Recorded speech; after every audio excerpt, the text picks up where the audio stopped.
Okay, Rohan Patel comic movie. Hey Bart, how are you? Hi, mate. Hey, Rohan. Nice to meet you. Great to meet you too. I loved your movie. This movie's so good. And I Oh, wanted to great. start with, since it's like your first fully narrative feature, what kind of challenges did that present to you? And especially when you also have the added task of adapting a Don Winslow story. Yeah, I mean, the challenge I think is one of confidence. It's hard if you don't have that experience to draw on and you're doing something big and bigger than you've done before. You don't have that kind of innate confidence to go, "Oh, I'm way in my comfort zone. This is going to be fine." So really, it's sort of overcoming a sense of nervousness, imposter syndrome, whatever you want to call it. But the fear of that, I think, can push you to do really good work. Like you can do it pushes you to do a huge amount of research, a huge amount of prep. And so I actually ended up like almost kind of having shot listed, storyboarded, pre-visualized the whole movie before I got there, and that served me very well. I had a very clear plan by the time I got to the set. Um, so yeah, I guess those are the challenges, and then of course there's technical stuff which I hadn't done. Like I wanted to do a really balls out, pretty visceral car chase, and so yeah, I guess the nervousness of not having done it before makes you go an extra mile to make sure that you do something special. Yeah, and then speaking of the car, because the car is so cool, that's the green Mustang.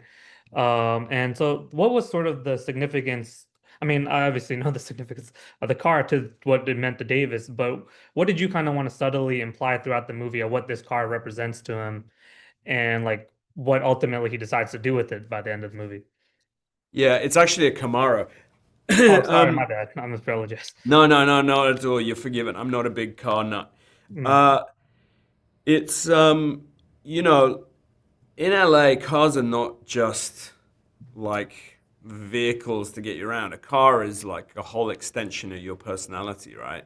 mm. And it's a way of demonstrating who you are and demonstrating your status and all of the rest of it.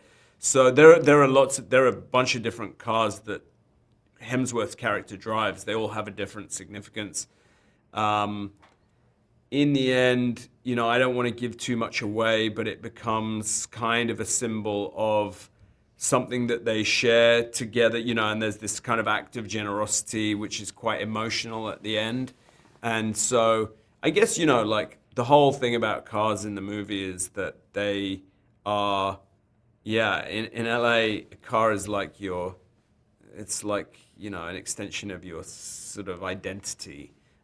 And so you kind of like I never think twice about hiring a crappy car if I'm going anywhere and I need to rent a car. But in LA, I'll definitely think quite hard about the kind of car that I want to represent who I am. Yeah, absolutely. And so when you have Chris Hemsworth as your lead, this is a very different kind of role than because everyone has sort of that God of Thunder in the back of their head, but you have him. This is a very vulnerable role, very sort of insecure kind of part. What went behind your decision to cast Chris in this part versus, um, or just what went behind that decision?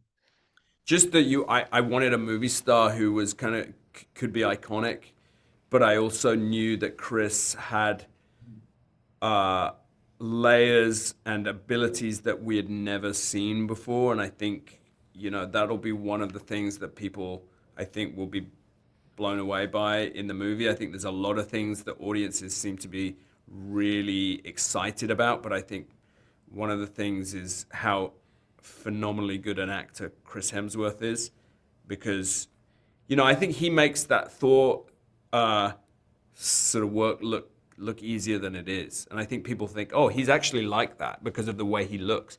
But he's not. He's a very, very sensitive, thoughtful, interesting person who has grown up in quite modest, comes from a modest background, Parents were social workers, things like that. He has more to draw on than maybe we realize. And so in this movie, you see you see layers and vulnerabilities that maybe we haven't seen before.